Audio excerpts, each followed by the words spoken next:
Next press మీట్లో మాట్లాడతాను. నాకు ముందు కావాల్సింది ఏంటంటే మనందరికీ కావాల్సింది ఏంటి, సీఎం గవర్నమెంట్దా లేక అల్లు అర్జున్దా కాదు, ఈయనకి ఏం సపోర్ట్ చేస్తున్నాం, ఈయన ఫ్యామిలీని ఎలా కాపాడుతున్నాం అనేది మన అందరి రెస్పాన్సిబిలిటీ. దాని మీద ఫోకస్ చేద్దాం. ఎస్, ఫైనాన్షియల్గా అన్ని రకాలుగా భాస్కర్కి నిలబడబోతున్నాం. అది నేను లీడ్ చేస్తున్నాను. నేనే పక్క నుండి నేను అన్ని చేయిస్తాను. అది చెప్పడానికే సీఎం గారు చెప్పమన్నారు. ఈరోజు ద్వారా కూడా ఆయనకు జరగాల్సింది డెఫినెట్గా జరుగుతుంది.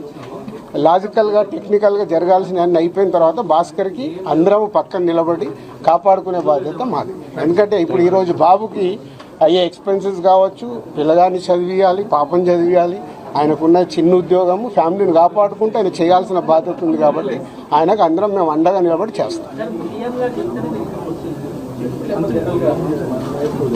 నా డ్యూటీ నేను చేస్తున్నాను. నీ డ్యూటీ నువ్వేం చేస్తున్నావు? నువ్వు నాకు క్వశ్చన్స్ చేస్తున్నావు.